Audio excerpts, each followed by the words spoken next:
Vamos lá. Diante do universo. Povoa-se o universo por verdadeira multidão de galáxias. Cada galáxia permanece constituída por milhares de constelações. Cada constelação, quase sempre, é um ninho de sóis. Cada sol congrega diversos mundos. Cada mundo, amadurecido para a inteligência e para a razão, guarda consigo a bênção da humanidade. Cada humanidade se compõe de várias raças. Cada raça engloba muitos povos e milhões de almas que evoluem nos degraus que lhes correspondem. Lembremo-nos, pois, de que no concerto admirável da criação, somente será possível regenerar e burilar a nós mesmos para que a vida imperecível em nós se retrate vitoriosa, mas não nos esqueçamos de que, apesar da grandeza cósmica, nosso desequilíbrio normal pode comprometer todo o sistema em que as leis divinas se expressam, através do trono sublime da natureza, qual acontece ao micróbio letal, que não obstante imperceptível ao olho nu, pode carrear a enfermidade ou a morte para o corpo físico mais notavelmente bem posto.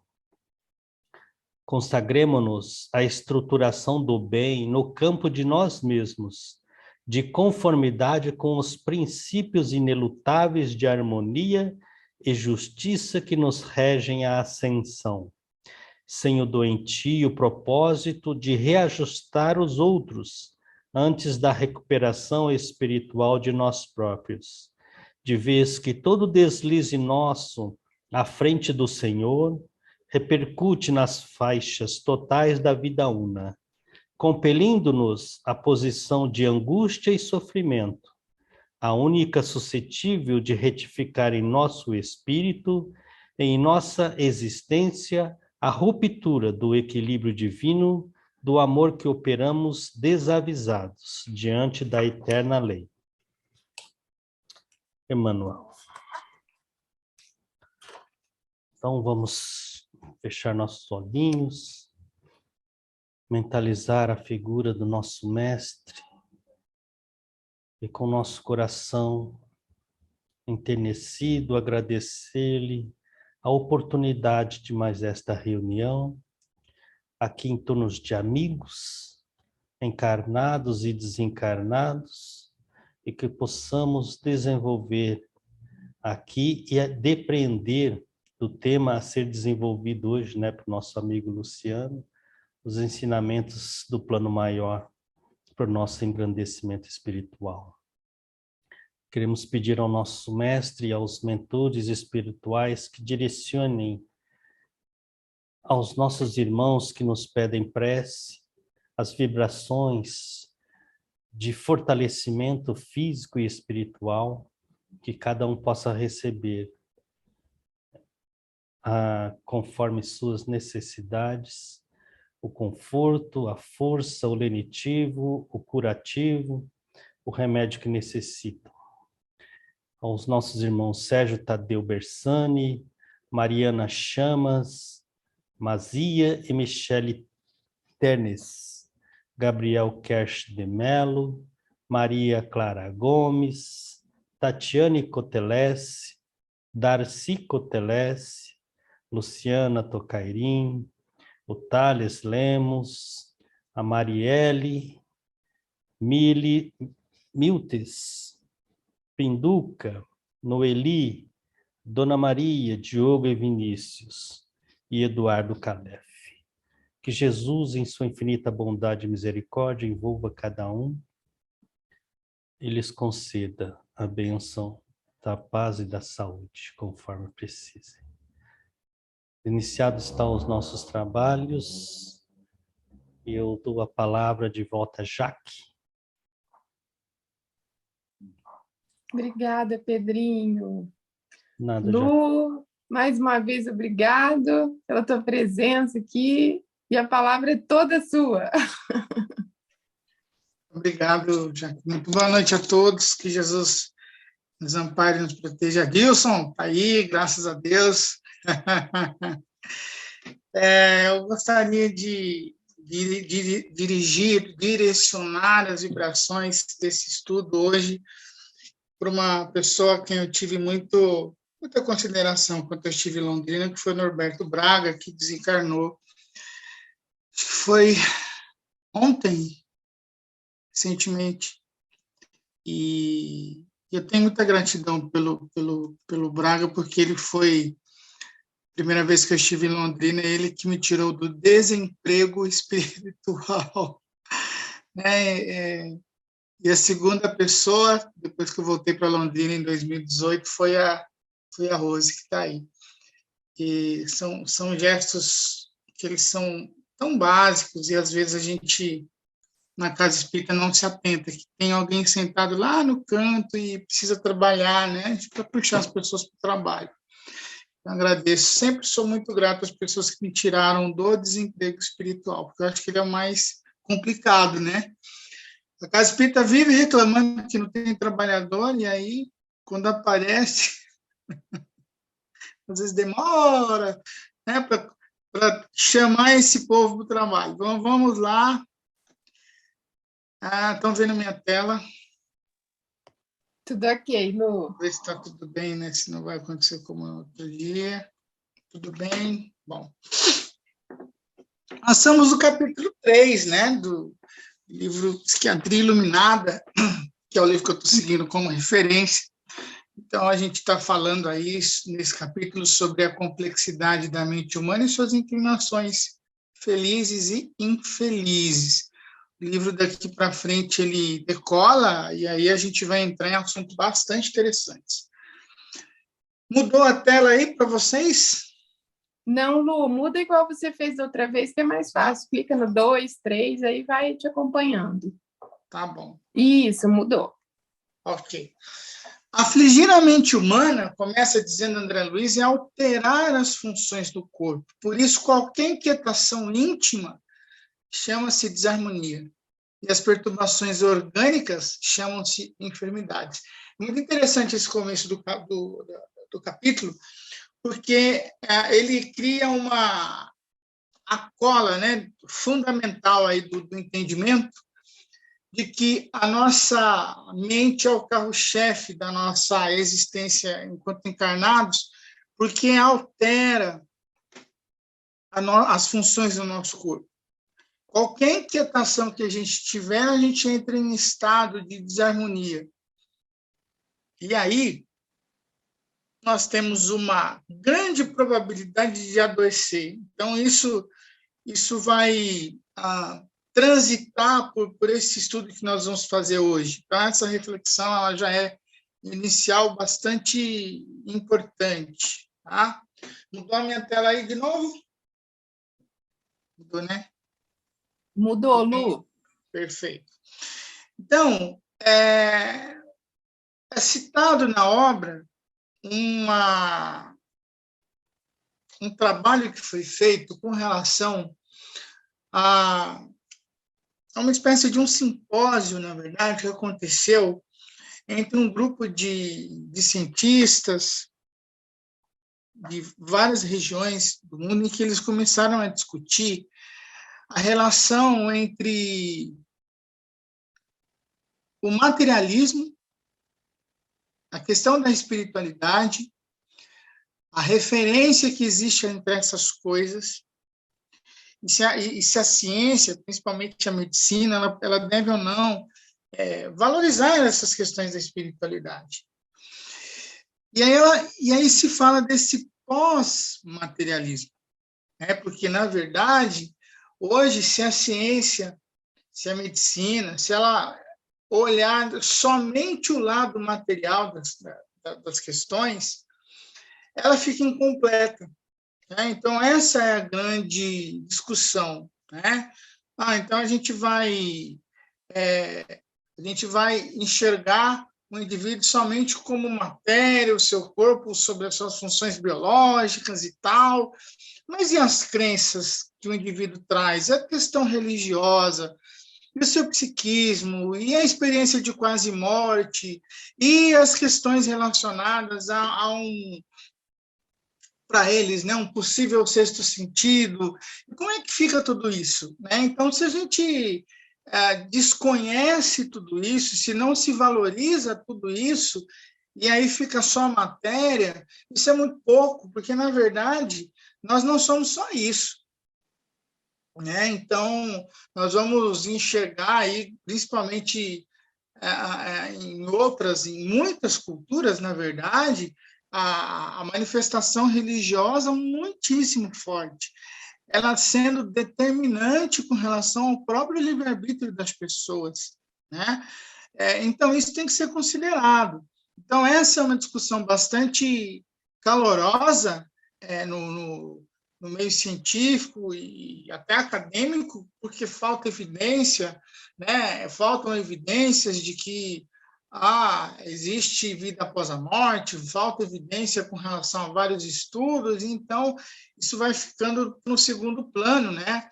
E aí fala-se do Pim van Lommel, que é um holandês, que ele estuda muito as questões relacionadas à experiência de quase morte, né? Trazendo aí evidências de que existe uma consciência e ela é extracerebral, e é muito importante as referências, as pontuações que o Van Lommel fala, porque é o seguinte, o que ele considera? Ele considera que não faz sentido a gente tentar transformar o objetivo em algo objetivo, né? Aquilo que não é objetivo, porque a mente em si, ela não é por si, ela não é objetiva, ela é subjetiva, né? Então, por isso que a maior referência, a referência mais próxima que se tem nessa questão, quando a gente vai falar de consciência, de mente, de pensamento, e a manifestação disso no comportamento é a própria psicologia, que até hoje tem uma dificuldade de se sustentar enquanto ciência, tendo em conta a sua subjetividade. Né? Até porque se você estiver lá numa clínica e a gente vai falar da psiquiatria, da psicologia, da psicanálise, da psicologia transpessoal, qualquer outra vertente, e você tiver 2 pacientes com câncer, com estadiamento 4, ou seja, um paciente com metástase, dependendo do quadro, próximo de um processo de cuidado paliativo, cada um enfrenta essa situação de uma maneira muito diferente. E o que vai determinar o enfrentamento a uma situação dessa são crenças, são valores, são referências, são traumas, são vivências, são questões morais, aspectos da personalidade. Então, tudo isso influi. Então, é muito complicado você transformar isso em algo objetivo, porque nós somos subjetivos por essência, né? Difícil de se investigar. E é interessante que quando ele fala dessa questão da subjetividade, né, e de se tentar analisar com profundidade algo que não dá para analisar, pelo seguinte, quando tenta-se analisar a consciência ou a estrutura do pensamento, o instrumento que se usa, né, para analisar isso, o órgão que se usa para analisar a consciência é o cérebro. Porém, o cérebro ele não é produtor do pensamento. O cérebro não é produtor da consciência, ele é veículo. Então, e aí a gente vai lendo as obras, ou tem alguns artigos interessantes, tem algumas entrevistas, a gente vai entendendo esse pensamento dele, é muito interessante, porque ele fala o seguinte, é a mesma coisa que você querer estudar os processos de comunicação, né? E você querer estudar o processo de comunicação através do som que sai da televisão, da imagem que a televisão está transmitindo. Então, você está analisando a comunicação pelo fim. né, pelo instrumento que está veiculando a comunicação. Mas aquilo não é a comunicação. A comunicação é muito além disso, né? Então, por isso que ele vai dizer que a consciência ela está além do tempo. Além do tempo, por quê? Porque quando você olha, né, e isso é consciência, os animais não têm isso, né, não têm a consciência como nós temos. Então, quando nós estamos olhando uma estrela, essa estrela ela está a 10 anos-luz de distância. Então, quer dizer que aquela estrela ela não existe mais. Talvez ela não existe mais. Nós estamos vendo uma estrela que já deixou de existir. Nós estamos olhando o céu, né, e estamos lá, um pontinho lá no fundo, né? Então, de repente, eu estou lá com uma luneta, né? Estou no observatório, tem uma potência de visão muito maior. Eu estou vendo coisas que podem talvez nem existir mais. Estou vendo um meteoro que já caiu faz tempo. Pela distância, de repente, que ele está, ele já não é mais, né? É aquilo que eu estou vendo. Por isso que a consciência é além do tempo. Porque quando eu tomo consciência do que eu sou, do que eu posso buscar, até do que eu fui, né? Quando a gente fala das experiências ou mediúnicas ou por algum outro caminho, em que eu, de repente, percebo algo de vida passada, a consciência ela é um evento que ela não está fixa nessa relação espaço-tempo e distância, né? E distância. Até porque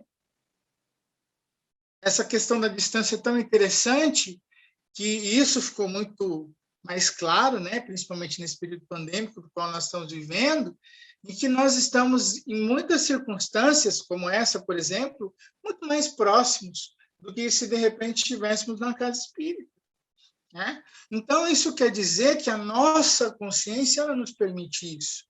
O cérebro, então, ele não é um produtor. Ele é, sim, um facilitador da consciência. O pensamento, né, ele não é produzido no cérebro, ele é facilitado pelo órgão. Né? Ele é facilitado pelas sinapses que os neurônios acionam através dos dendritos ali, criam as descargas elétricas. Então, quer dizer que se eu desencarno, eu continuo pensando, eu continuo com a minha consciência. Sem o seu corpo, ele diz, você pode ter uma consciência, né, mas uma consciência aumentada, ampliada. Por quê? Porque eu não tenho mais o obstáculo ou o filtro ruim que é o físico, que é um filtro ruim, né? Pensando na potencialidade do espírito, né? O corpo físico ele limita, né? Ele limita a nossa condição existencial. Então, olha como nós somos, né, amplos, complexos, quando a gente vai entender a nossa consciência, o nosso pensamento, as nossas estruturas. E aí é interessante que quando a gente pensa nessa questão de que nós não somos só matéria, de que a ciência vai ter muita dificuldade em avançar enquanto nos enxergar somente como matéria, lembrar que nós somos espírito, nós temos uma estrutura espiritual, né? Da qual Paulo de Tarso, eu sempre cito isso, ele cita em Coríntios, em que ele fala, semeia-se corpo natural, ressuscitará corpo espiritual. É muito interessante essa citação, porque é uma passagem em que ele fala sobre a ressurreição. Ele começa perguntando, mas como ressuscitam os mortos? Porque ele não conseguia entender isso, como ressuscita. Vai sair da terra o cadáver e voltar à vida? Né? E aí ele mesmo dá a resposta, semeia esse corpo natural, ressuscita corpo espiritual. Se há corpo natural, corpo físico, há também corpo espiritual. Ainda está bem escrito, né? O primeiro homem, Adão, foi feito da alma vivente, o último Adão, espírito vivificante. Mas não é o primeiro espiritual, senão o natural, e depois o espiritual. Então, é esse que ressuscita, né? Qual terreno tais são também os terrestres, e qual celestial, também os celestiais. E assim como trouxemos a imagem do terreno, assim traremos também a imagem do celestial. Então, ele quer dizer que a nossa estrutura, a nossa origem, a nossa referência é espiritual. E o que ressuscita é o espírito. Então, e aí é interessante que ele termina essa citação falando assim, se não for, em outras palavras, se não for assim, ele diz, comamos e bebamos, porque amanhã estaremos todos mortos. O que isso quer dizer? Se não fizer sentido ressuscitar dessa forma, se não fizer sentido existir dessa forma, então a gente pode viver de qualquer jeito, porque amanhã nós estaremos mortos, em algum momento, esse amanhã de cada um, e pronto. E tudo está acabado, mas não é assim. Então é bastante importante essa referência, e aqui ele nos dando o entendimento do que é, então, o perispírito. Então, a gente vê isso lá no Livro dos Espíritos, em Kardec perguntando aos espíritos, há no homem alguma outra coisa além da alma e do corpo? E aí os espíritos dizem, ao laço que liga a alma ao corpo. De que natureza é esse laço? O Kardec quer entender. E aí os espíritos vão dizer semimaterial. Então, o que ressuscita é um elo, um laço que liga a alma ao corpo, isso é semimaterial, de natureza intermediária entre o espírito e o corpo. É preciso que seja assim, para que os dois se possam comunicar um com o outro.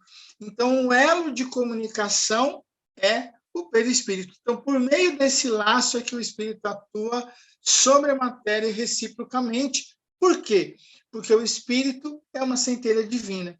O espírito é de uma sutileza que não contrasta, que não interage, melhor dizendo, com o corpo físico. Para isso, a necessidade de existir o perispírito. E aí o Kardec, ele conclui, o homem é, portanto, formado por 3 partes essenciais. O corpo, o ser material, análogo dos animais e animado pelo mesmo princípio vital, a alma, que é um espírito encarnado, que tem no corpo a sua habitação, e o princípio intermediário, que aí ele dá o nome, lembrando que quem dá o nome de perispírito, e só quem fala de perispírito ao longo de toda a codificação é Kardec, não os espíritos, esse é um termo de Kardec. Então, é o perispírito, substância que é semimaterial, que serve de primeiro envoltório ao espírito e liga a alma ao corpo. Traz num fruto germe, perisperma, e a casca, que esse é um exemplo que os espíritas não gostaram, mas foi o que Kardec conseguiu trazer de comparação na época, mas que dá para a gente entender que é um elo de ligação aí entre o mais material, e aquilo que é mais sutil. E aí o André Luiz nos traz, em 3 citações interessantes, comentários sobre o perispírito. Então, o perispírito é formado por emanações neuropsíquicas, ou seja, formado pela nossa mente. Por isso que o André Luiz ele traz, depois, mais para frente, o conceito de perispírito e corpo mental, porque quando fala de emanação neuropsíquica, o que é isso? É o meu fluxo mental, o meu fluxo de pensamento, que pertencem ao campo fisiológico, que por isso mesmo não consegue maior afastamento da organização terrestre, destinando-se à desintegração, tanto quanto ocorre um instrumento carnal por ocasião da morte renovadora. Fotosfera psíquica, entretecida em elementos dinâmicos, atende à cromática variada segundo a onda mental. Então, eu vejo que o perispírito ele pode ter a sua aparência, ser percebido de acordo com a onda mental, retratando-nos todos os pensamentos em cores e imagens que nos respondem aos objetivos e escolhas enobrecedores ou deprimentes. Isso aqui fica muito claro quando a gente fala de campo de aura. Então, isso são manifestações da nossa mente que moldou o nosso perispírito, que vai trazendo, então, esses matizes para a gente visivelmente perceber. E em Domínios da Mediunidade tem uma outra situação interessante aqui, falando o seguinte: há dolorosas reencarnações que significam tremenda luta expiatória para almas necrosadas no vício. Então, a viciação, e aí são vícios morais, né? São vícios que degradam e vão comprometendo a minha jornada evolutiva. Por que eu falo isso? Porque eu acho que por um tempo, né, os espíritas causaram um terror com essas informações do André Luiz, né? A pessoa não podia olhar para o lado que estava cometendo um pecado e isso estava manchando o perispírito, e aí isso ia voltar na reencarnação seguinte com mancha, com isso, né? Mas aqui são os casos mais severos, né? E aí são os casos de mongolismo, as doenças mentais mais graves, a hidrocefalia, a paralisia, a cegueira, a epilepsia secundária, o idiotismo, a legião de nascença e muitos outros recursos angustiosos, mas necessários, que podem funcionar em benefício da mente desequilibrada desde o berço em plena fase infantil. São recursos, né, expiatórios, na grande maioria são expiatórios, na qual o espírito ele reencarna nessas condições para que ele possa voltar ao equilíbrio e vencer aí as suas viciações. Nós vamos fazer uma pausa aqui, para que vocês façam perguntas, comentários. Vamos longe, né? Olá, pessoal, dúvidas? Tudo bem? Está difícil? Dá para entender?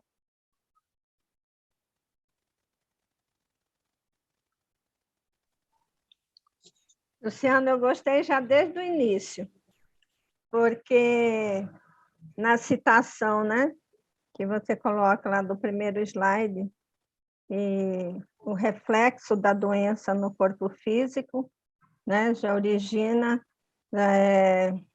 da desarmonia, vamos dizer assim, das nossas próprias emoções, né? O professor Jason de Camargo, ele fala muito bem sobre essa questão no livro Educação dos Sentimentos, né?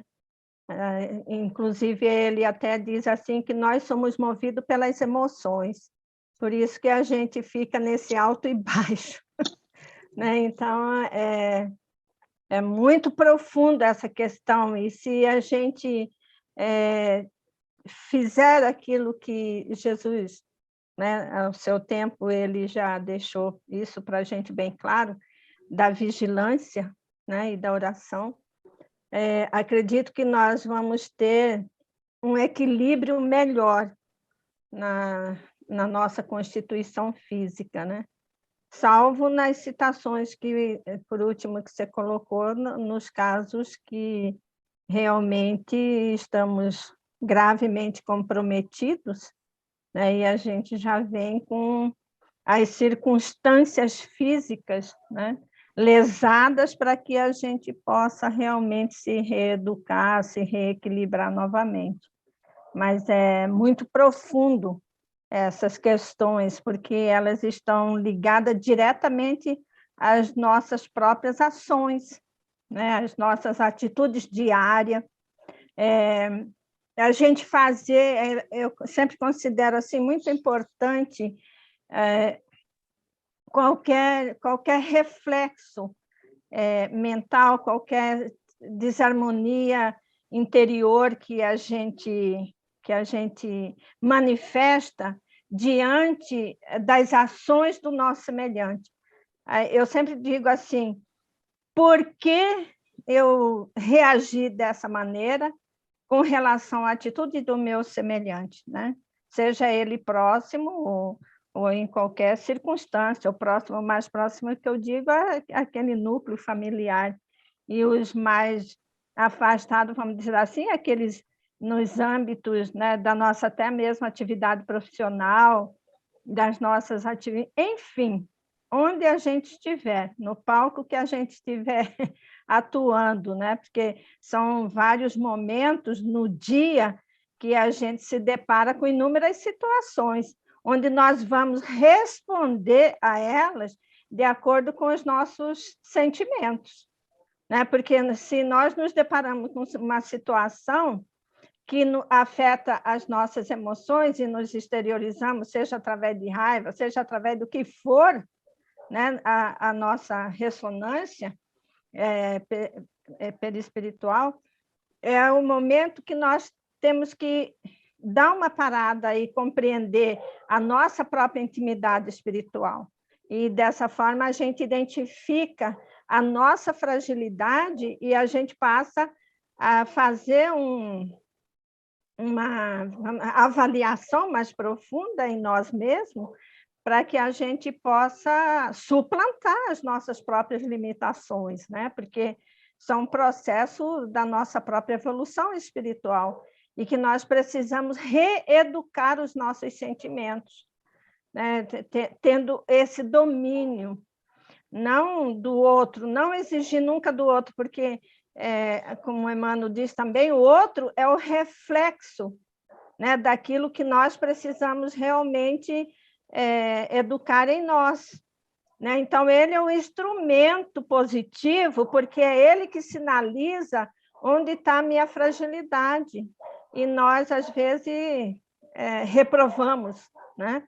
E não, o outro é o meu espelho, onde eu vou identificar aquilo que eu preciso trabalhar nos meus sentimentos, nas minhas emoções.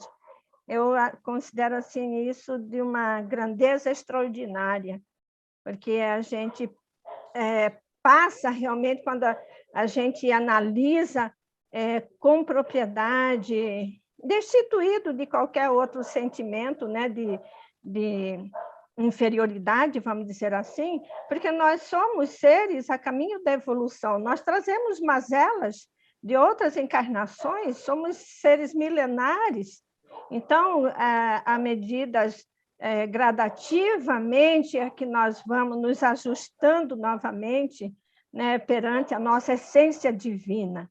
Por esse motivo que fomos criados simples e ignorantes, como você mesmo já colocou anteriormente, né, nesse nosso processo evolutivo, e a gente vai abarcando, né, nesse decorrer dessa nossa evolução, as situações e circunstâncias, e à medida que nós vamos tendo esse despertar da nossa consciência, nós vamos compreendendo melhor a nossa essência e a necessidade de reeducar. Por que é que eu vou me desarmonizar com a ação e atitude do semelhante, né? Então, algo em mim precisa ser ajustado. Então, esse olhar carinhoso, não crítico, né? Esse é um olhar carinhoso que nós temos que ter para conosco mesmo, né? Fazer essa autoavaliação, para que a gente possa extrair e nos tornar realmente uma grandeza espiritual, porque essa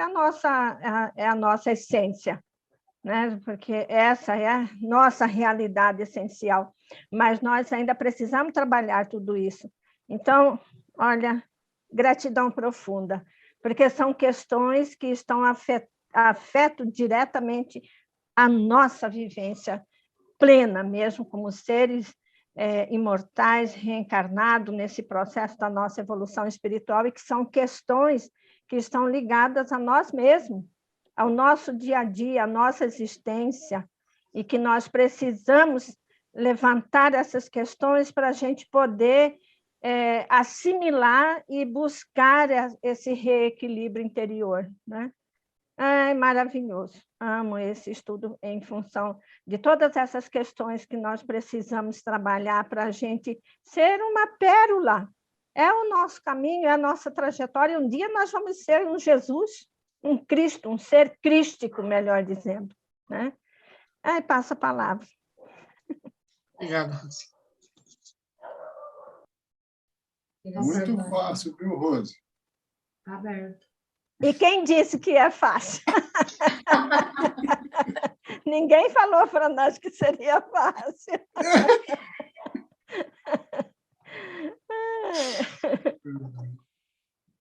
Mas sabe que, observando assim, enquanto nós, grupo, estudando todas as noites, essa sua proposta, nesse momento, assim, ela é maravilhosa, porque ela traz a referência da ciência. E a gente está estudando exatamente a saúde mental por um outro lugar, né? Em outros estudos.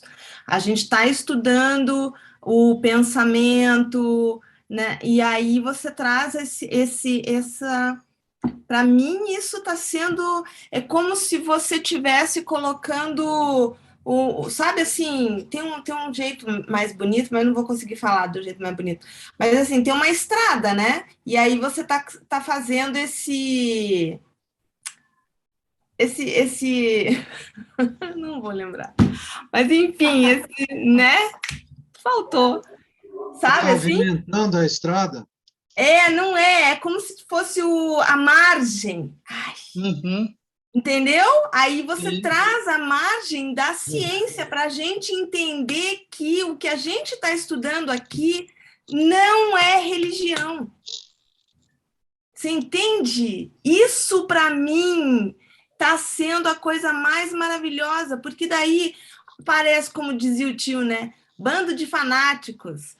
Aí tudo bem, somos, mas quando a gente começa a entender que a gente, ou já existe a ciência caminhando ali num paralelo junto, ou então nós mesmos vamos ter que fomentar a ciência enquanto pesquisadores, enquanto, né, sei lá, enfim. Mas eu acho que era isso, assim, sabe? Nossa, eu também estou deslumbrada, como diz a Rose. Olha, Lili, você entendeu tudo. Por quê? Quem estiver pensando assim mesmo, como a Rose também comentou, como o Júpiter sempre traz, é isso. Porque, na verdade, gente, o Espiritismo é ciência. Se o Espiritismo é ciência, a gente tem que buscar evidência em tudo que a gente aprende. Então, é o que é salvo. Por isso que eu escolhi esse estudo, porque, de um lado, você tem a referência do André Luiz, e que, às vezes, o espírita lê de forma religiosa, sem fazer uma análise crítica. E, de outro lado, o embasamento do que ele traz com o que a ciência está buscando, ou já está provando, né? E aí a gente deixa de ser exatamente o termo que você usou, um bando de fanático, né? Que está ouvindo, acreditando e falando porque ouviu em algum lugar e refletindo sobre isso. E aí essa reflexão traz o que a Rose falou lá no começo, que é excepcional, né? A gente começa a saber lidar com as situações, a gente começa a ter um olhar diferente, olha para os sentimentos, olha para a forma de pensar e tal. E aí não é eu falar assim, nossa, a Lili está desequilibrada, não está bem, deve estar obsediada. Não, esse quando eu falo, eu acho que a Lili está desequilibrada, está obsediada, porque ela falou diferente comigo, eu é que estou com algum conflito. Eu é que preciso olhar e analisar o que está acontecendo comigo, voltando à fala da Rose. Então, como que eu estou reagindo a isso? Né? Senão, a gente volta a ser aquilo que, respeitosamente, os católicos da Idade Média faziam. Né? É tudo endemoniado, é tudo isso, aquilo, e aí falta reflexão. Né? Mas muito legal a sua fala. Eu acho que alguém levantou a mão aí. Eu quero fazer uma pergunta. Pode perguntar, se eu não souber, o Júpiter responde. Porque você falou sobre consciência e pensamento. O Eurípides Barçanufo diz que vontade, consciência e pensamento estão intimamente ligados. Como é que você conseguiu separar aí esses três atributos aí? O Eurípides Barçanufo fala que eles estão ligados, mas ele não diz que é a mesma coisa. Sim, a mesma coisa não, né? Mas estão ligados. Estão ligados. Inclusive, a base do pensamento é a vontade. Sim, é isso mesmo. É isso mesmo. A gente quando fala do pensamento, o pensamento ele é uma manifestação da consciência. Né?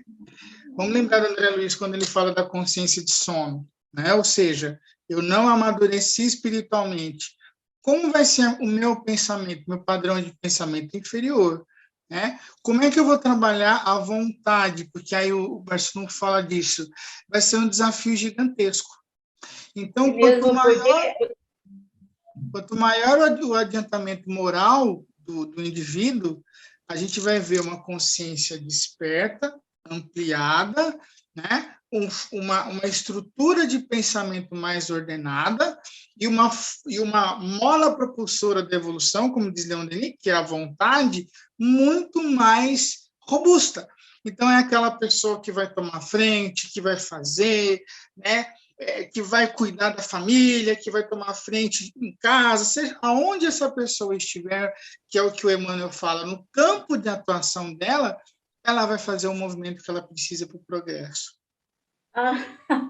Muito legal, muito bom. Mas eu vou dizer um pouquinho mais para você. Como que a gente é uma estrutura energética, sim, e a gente não consegue dominar muitas vezes o pensamento. Será que se a gente alcançar esse nível de entendimento que você acabou de dizer, a gente vai ter a possibilidade de dominar melhor, né?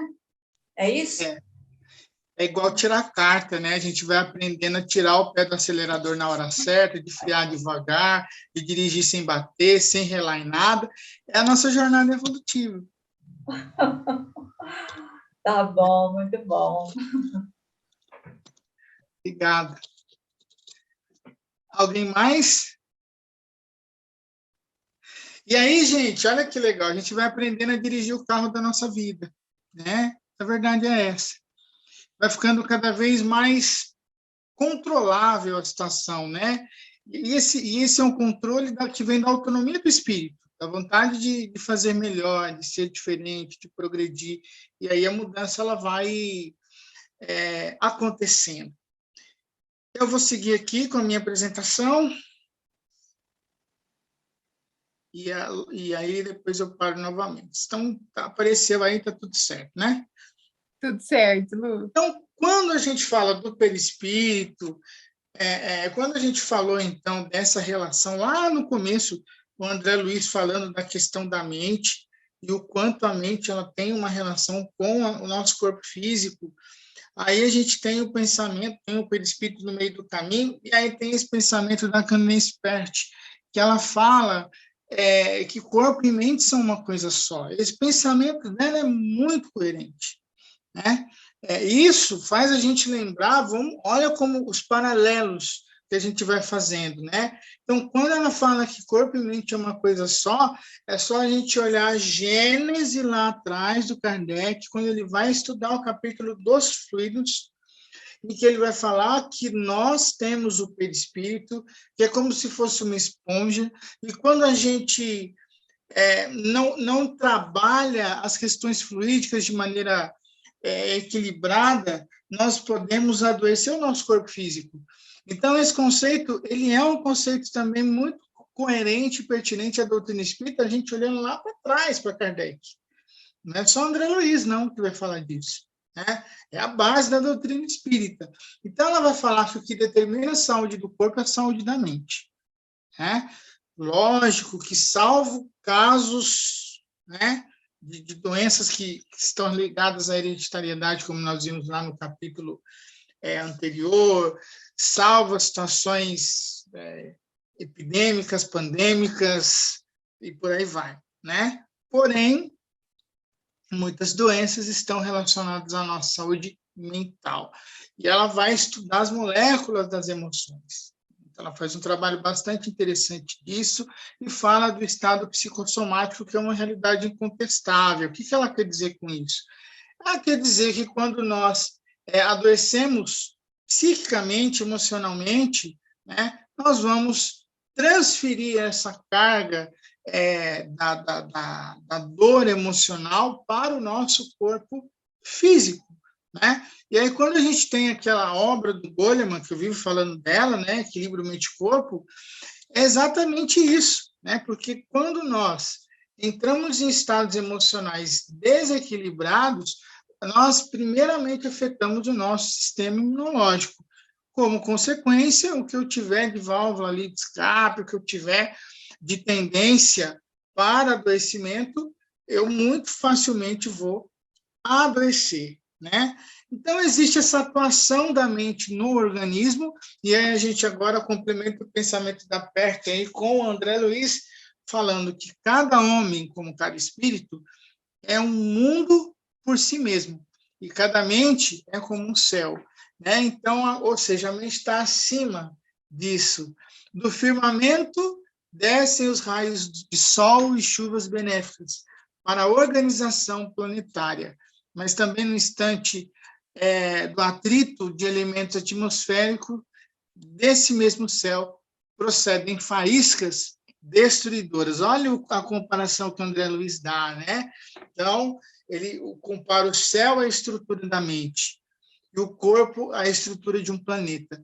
Então, assim, a mente humana, dela se originam as forças equilibrantes e restauradoras para os trilhões de células do organismo físico. Mas, quando perturbada, emite raios magnéticos de alto poder destrutivo para as comunidades celulares que a servem.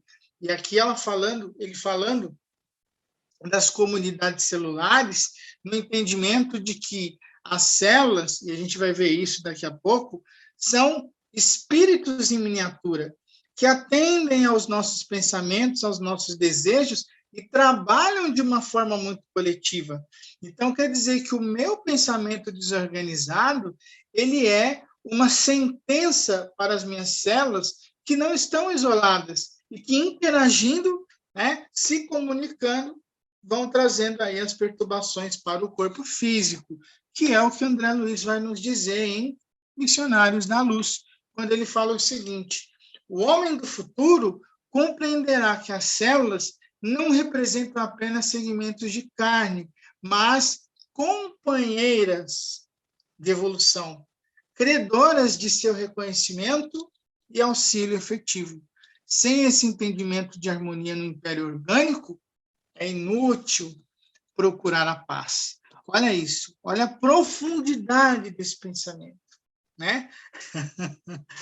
É profundo isso. Sem esse entendimento de harmonia no império orgânico, é inútil procurar a paz. Converse com as suas células. Harmonize sua mente, que as suas células estarão em harmonia e o teu corpo vai estar em paz.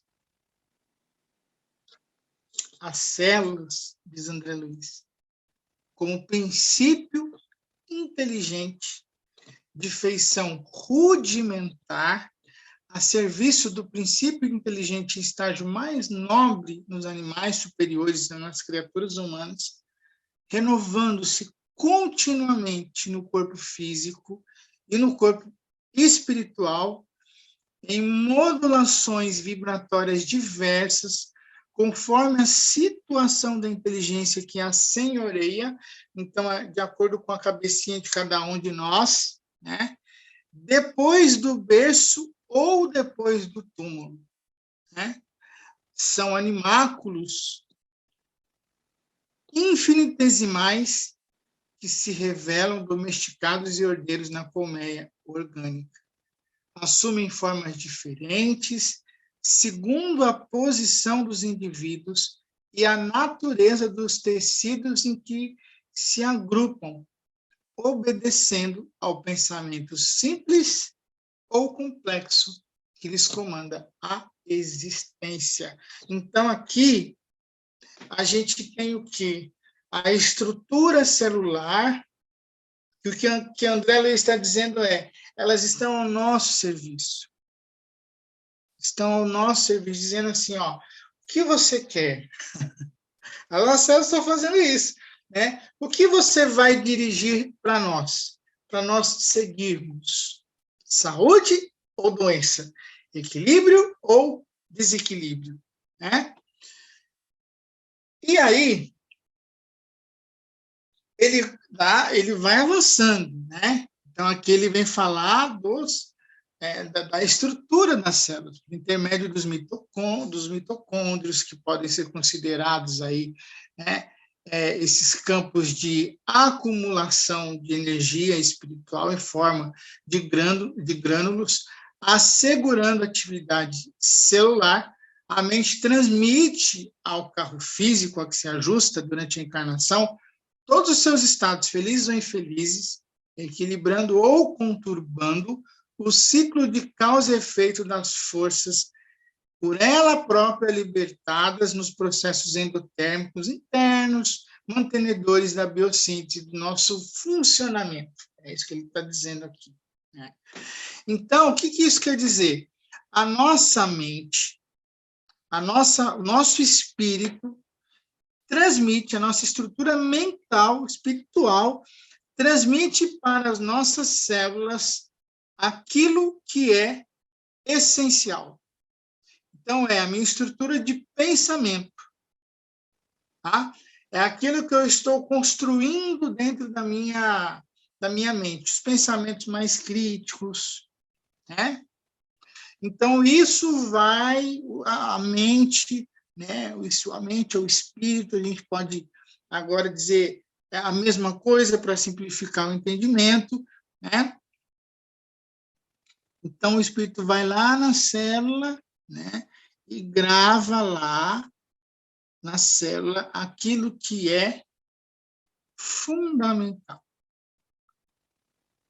E aí, lá na mitocôndria, que gerencia as energias da célula, ou seja, a vitalidade da célula, olha que interessante. Tá? Porque a função da mitocôndria é exatamente isso, garantir a vitalidade da célula através de energia. Então, o que acontece? Quando o meu pensamento está em desequilíbrio, o que vai acontecer? O pensamento meu, o espírito, grava lá na célula, né, um cansaço espiritual, um peso espiritual. A célula entende assim, nossa, ele está cansado, eu também estou, porque essa é a ordem. E aí, o que eu vou sentindo? Cansaço, né? Aquele peso, é o peso nas costas, é o peso da vida, cansaço, né? Tem uma música, eu não lembro de quem, né, que fala do cansaço da vida, cansaço de mim, né? Aquelas coisas pesadas. E aí a gente começa, então, a sofrer. E aí a gente vê o impacto disso também nos processos reencarnatórios. Em Missionários da Luz, a partir dos capítulos 12, 13, 14, quando se fala da reencarnação de Segismundo, se fala disso, né? Em que tem uma citação seguinte: já observei o gráfico, que é uma leitura aí, ao organismo físico que o nosso amigo receberá, né, de futuro. Então, vendo a reencarnação do Segismundo, o que ele vê, né? As imagens da moléstia do coração que ele sofrerá na idade madura, como consequência da falta cometida no passado. Então, eu falhei no passado, pode ser que isso marque aí o meu processo reencarnatório. Segismundo experimentará grandes perturbações dos nervos cardíacos, mormente os nervos do tônus. Entretanto, e nesse momento, né, é necessário que você lhe faça ver que as provas de resgate legítimo inclinam a uma alma encarnada a situações periclitantes, difíceis, né, na recapitulação das experiências. Todavia, não obrigam novas quedas espirituais. Quando dispomos de verdadeira boa vontade, como a nossa irmã falou, no trabalho de elevação. Esse é o segredo, né? Nós vamos reencarnar com tendências a doenças, que às vezes são crônicas, e por que é crônica? Porque isso está gravado no espírito faz tempo, né? Então, eu posso vir com essa predisposição, mas isso não é um impeditivo para que eu deixe de buscar o progresso na minha jornada evolutiva, né? Por isso que fala que boa vontade no trabalho de elevação. O que isso quer dizer? Se lá com 18, 19, 20 anos eu descubro que eu tenho diabetes, né? Aí a minha vida acabou. Então, quer dizer, isso não é um impeditivo para que eu continue na minha jornada evolutiva, né? Provavelmente, isso pode ser um resgate, né? Pode estar marcado lá atrás que eu precisava reencarnar com isso, porque é um boletozinho que vem, né, na reencarnação. Preciso corrigir. E isso não pode impedir o meu progresso, né? Mas depende de mim. E depende da minha estrutura de pensamento, né? Onde há pensamento, há correntes mentais. E onde há correntes mentais, há associação. Daí concluímos quanto à necessidade, né? Olha isso, a necessidade de vida nobre, a fim de atrairmos pensamentos que nos enobreçam. Trabalho digno, bondade, compreensão fraterna, serviço aos semelhantes, respeito à natureza e oração constituem os meios mais puros de assimilar os princípios superiores da vida, porque damos e recebemos em espírito no plano das ideias, segundo as leis universais, que não conseguiremos iludir. Não adianta ser só espírita e ser ruim para trabalhar. Não adianta ser espírita, né, bom na casa espírita e ruim fora da casa espírita. Não adianta ser espírita e não ter essa compreensão fraterna com relação à fragilidade e dificuldade do outro. Não adianta ser espírita e fazer o serviço dentro da casa espírita, mas não servir ao semelhante fora da casa espírita. Não adianta ser espírita e não respeitar a natureza. Não adianta ser espírita e fazer prece, mas não orar. São coisas bem diferentes, né? Eu vou interromper aqui novamente e abrir para vocês tirarem dúvidas, comentários, fiquem à vontade.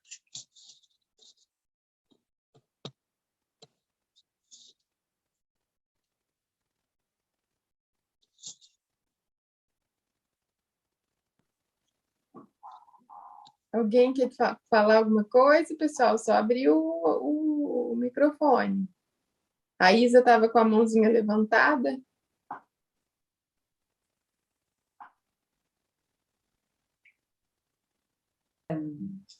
Eu gostaria de fazer uma observação. Está aberto? Tá. Posso fazer? Sim. Luciano. Na realidade, a gente é uma máquina energética ligado eternamente e a gente não tem consciência disso.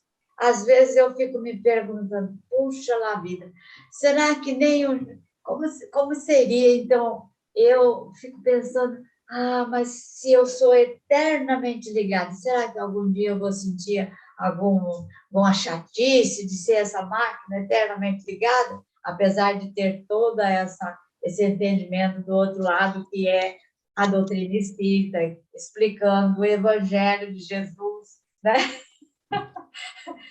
Então, eu, às vezes, me pego pensando desse jeito, nessa máquina energética ligada infinitamente. Pois é. É consciência.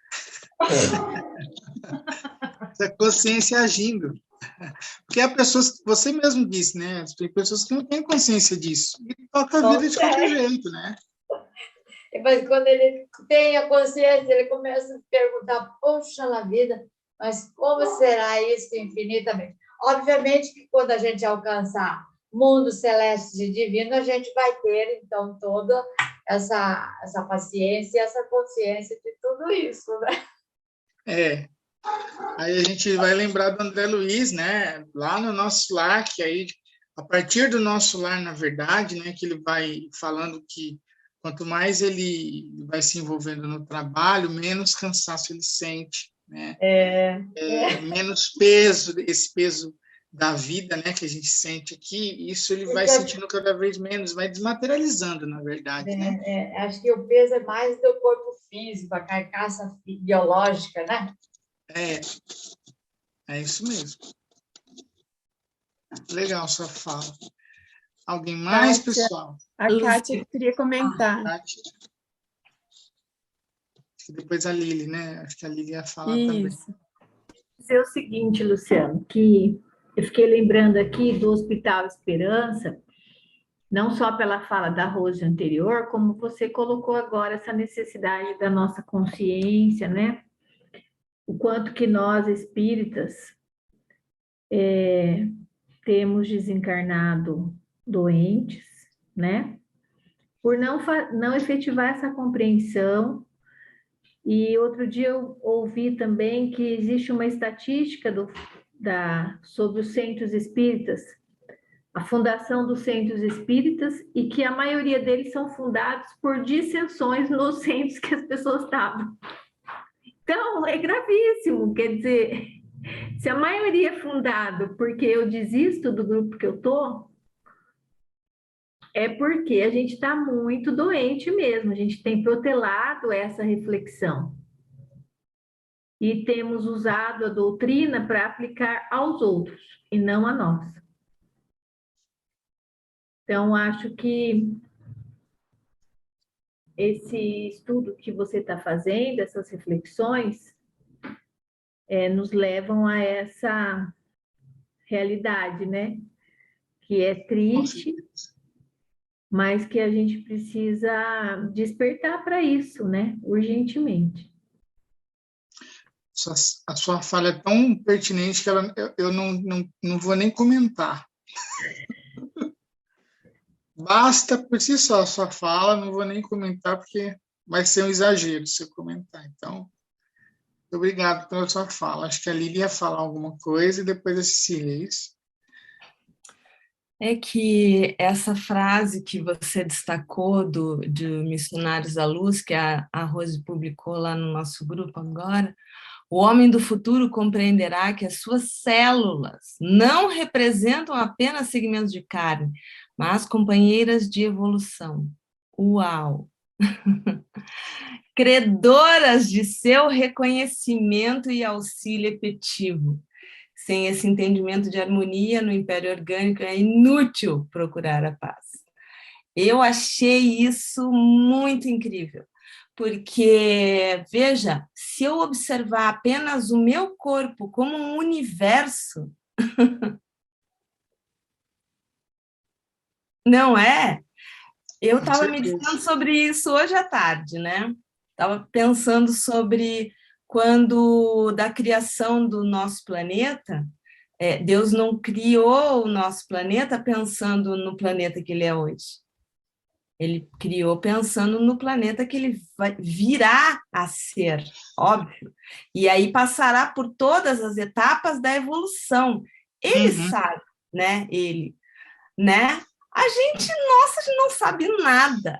E aí, se eu olho para mim como esse universo, que dentro de mim há todos esses seres em evolução junto com a minha caminhada, é uma coisa, é muito incrível isso. E se pensar que isso está completamente alinhado e funcionando perfeitamente, né? Gente, é o caminho que a gente tem que seguir. Não, e daí você pensar que se eu sou um universo e cada um de nós é um outro universo, estamos todos como se fossem microcélulas, né? Quer dizer, esse grande organismo, gente, né, olha, essa é a comunhão. Sim, é isso mesmo. Como é que a gente pode falar em paz se eu não consigo trabalhar a paz dentro do meu universo, das minhas células? Gente, eu achei isso incrível. Eu tô paralisada naquela frase. Gente, eu tô em êxtase, te juro. Achei, uau. Muito, muito louco, porque eu estava meditando sobre isso hoje de tarde mesmo. Muito incrível. Muito bom. Muito obrigada, Luciano. Cecília? O Júpiter que vai lembrar bem, eu acho que ele falou, né, Júpiter, uma vez, se não me engano, foi o irmão X, que contabilizou todo o tempo de vida que a gente perdeu, reduziu por mágoa, raiva, discussão, não foi isso? Somando, deu vários dias, né, Júpiter? Eu falei, putz, anos, né? Aí a gente fala, poxa... o fluido vital que a gente a energia vital, fluido vital que a gente queima, né? Mas o que eu queria comentar é que existe um diálogo do Chico com o seu universo celular, quando ele chegou num momento que ele tinha que assumir, viajar para a castidade. Ele sabia que celibato é uma coisa e castidade é outra. Então, ele conversa com as suas células. Emmanuel orienta ele, e ele conversa a partir das células germinativas, depois as células produtoras de hormônios, que ele precisaria, ele não precisava lesá-las. E é uma coisa, é um diálogo fantástico. O Chico buscando harmonizar-se com todo o mundo celular ligado à sua sexualidade. E depois ao sexo. São duas coisas diferentes. Uhum. E ele viaja para um estado muito distante de nós, que é a castidade, para poder desenvolver a sua missão. E ele fala desse universo celular. É uma coisa maravilhosa. Eu não estou lembrado aqui, se alguém puder me ajudar, aonde que a gente lê isso aí. Quem comenta isso, comenta assim, en passant, é o Divaldo, que o Chico teria contado isso para ele, né? Mas o Bacelli nega. O Bacelli não concorda, não. O Chico teria dito isso, contado isso para o Divaldo. Mas isso não interessa. O que interessa é esse diálogo que o Chico tem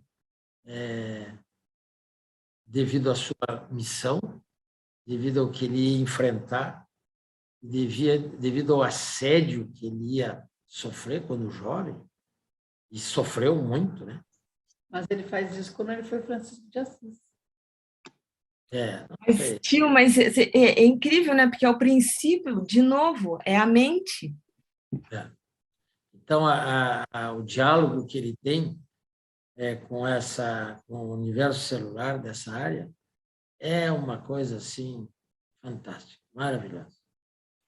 Se alguém tiver a bibliografia, colabore com a gente. A nossa exegeta aí já vai procurar, e em 24 horas ela vai dar o... Não, 24 horas não. Daqui a pouquinho. Nós temos uma exegeta e escriba. Muito bom. Só alguém mais? Vou seguir, então.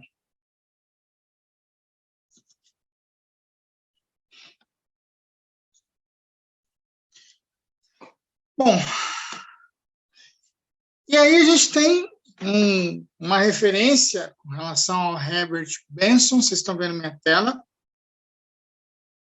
Ok. Sim, Lu.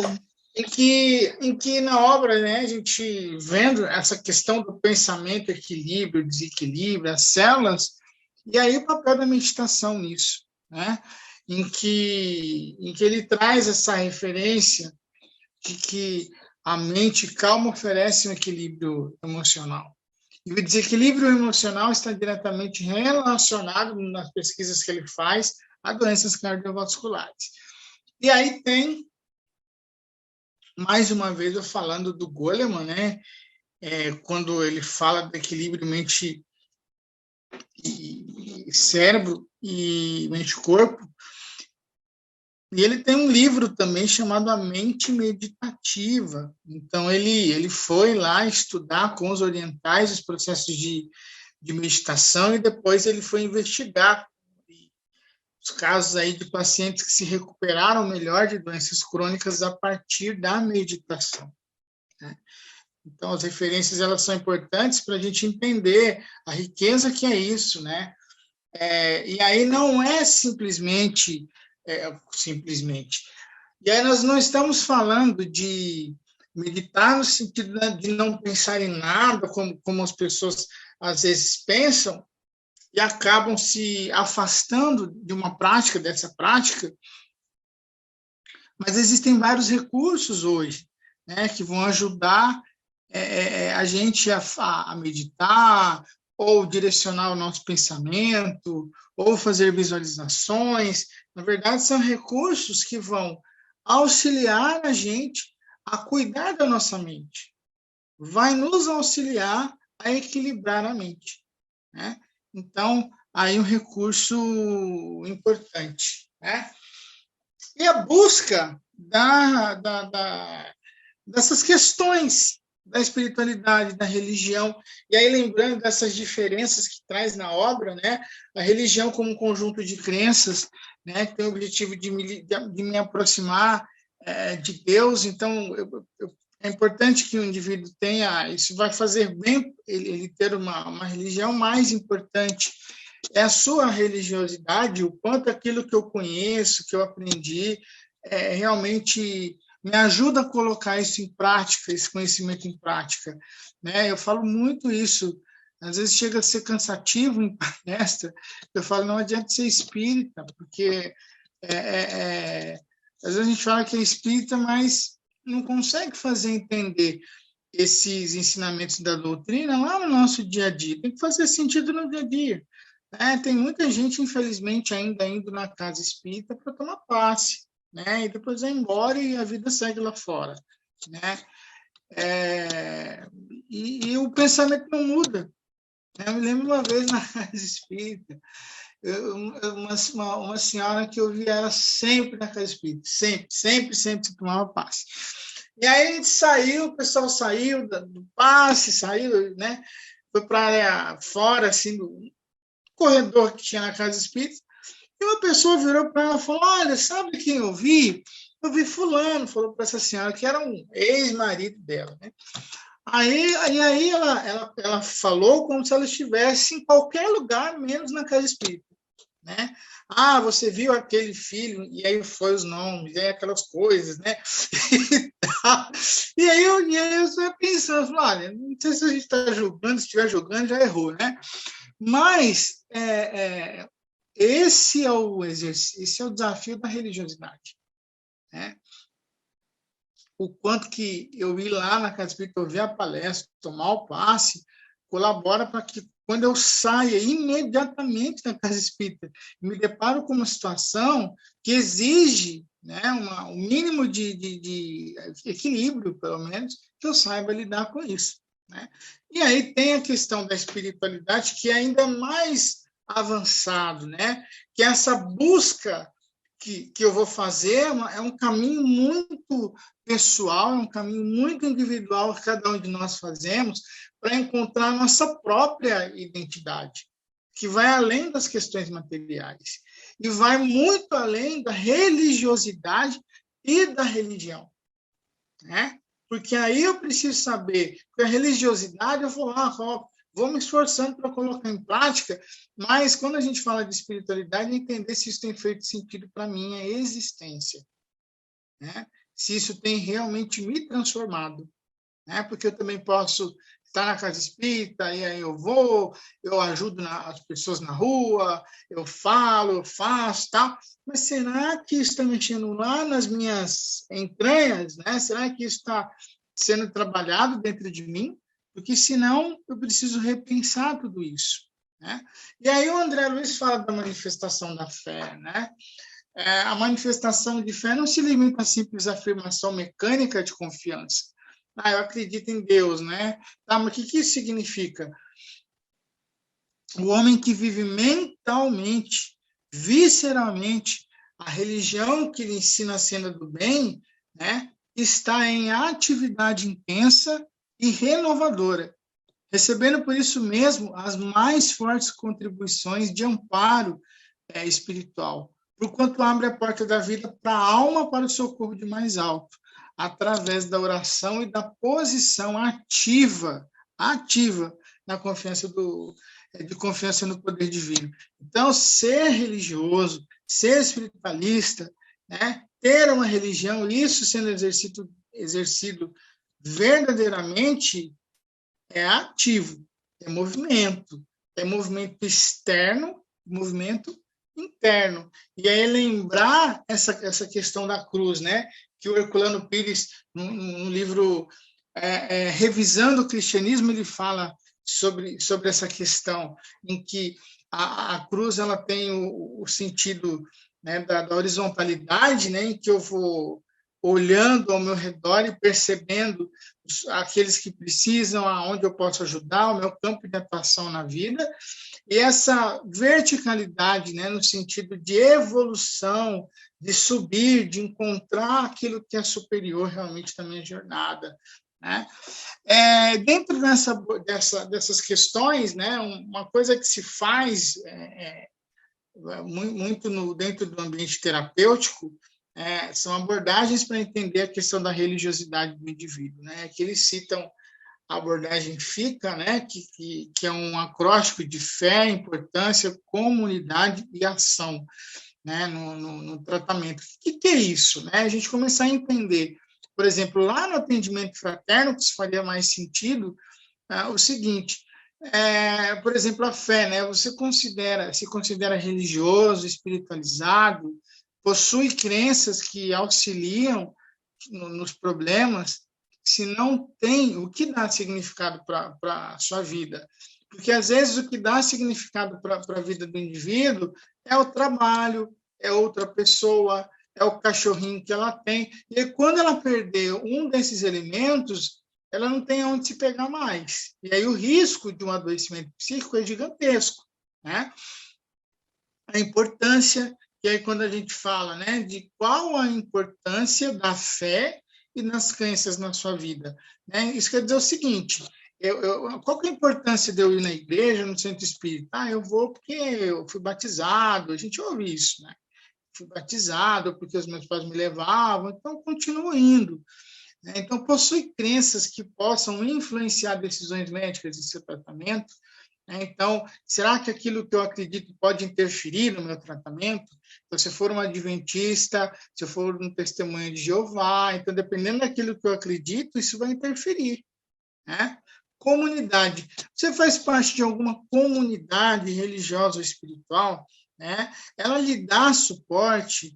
Existe um grupo de pessoas que você realmente ama ou é importante para você, então é encontrar valor naquilo que acredita e uma rede de apoio, né, ali onde eu estou. Tem pessoas que foram sustentadas, amparadas emocionalmente e materialmente dentro de um grupo religioso. Isso é importantíssimo, né? E a ação no tratamento, né? Como você gostaria que o médico considerasse a questão religiosa e espiritual no seu tratamento?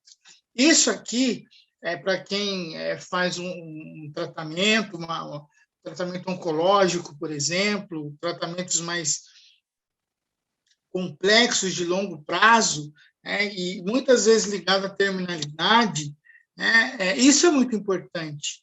Porque se o paciente, às vezes, não deixa claro como que ele quer ser percebido dentro do aspecto religioso, às vezes o médico, por exemplo, não vai considerar isso, não vai valorizar isso. E aí vai passar por cima das crenças que o paciente tem, né? Indique um líder religioso ou espiritual da sua comunidade, né? Então, ele tem essa referência. Então, são questões que, quando elas surgem no ambiente terapêutico, de cuidados multidisciplinares, elas precisam ser realmente valorizadas, né? Eu não vou continuar, porque vai longe, esse capítulo é extenso, acho que vale mais a pena dividir do que correr, e a gente fala semana que vem sobre ele ainda. E eu abro aqui, né? Gente, como é profundo, né? Eu gosto de passar esses estudos porque eu estudo primeiro, estudo mais, eu tenho que me esforçar mais, então para mim é ótimo. Mas é um aprendizado muito grande, né? Fiquem à vontade, comentários, dúvidas. Tá, eu vou passar para... Só um pouquinho, Isa, eu vou passar para a Kátia pelo horário, para fazer a nossa prece, e aí a gente volta para conversar, pode ser? Pode ser. Então tá.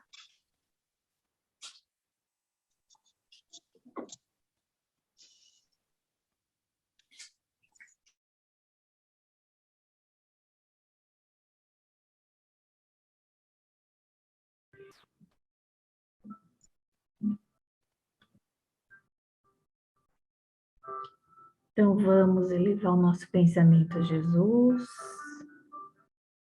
aos mentores da Casa do Caminho, pela oportunidade recebida nesta noite, de estarmos aqui refletindo, aprendendo,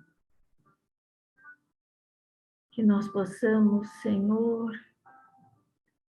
ser gratos por esses momentos de luz, para que conscientes e despertos aprendamos a servir melhor, aprendamos a caminhar contigo, aprendamos a ser mais felizes, a auxiliar aqueles que estão conosco e a nos auxiliar também. Te agradecemos, Jesus, pelas bênçãos nesta reencarnação, as bênçãos dessa doutrina de luz, que aquece os nossos espíritos de esperança, que ilumina a nossa mente, que modifica o nosso caminho. Que os nossos lares, Senhor, possam estar repletos dessas vibrações de harmonia, de equilíbrio que recebemos nesta noite. Que o nosso querido Luciano possa também receber de todos nós a gratidão pelo seu esforço e que todos os espíritos que foram lembrados por nós, que necessitavam de vibrações de harmonia, possam também ser beneficiados. Que a sua paz, Senhor, seja conosco hoje e sempre. Muito obrigado, Jesus.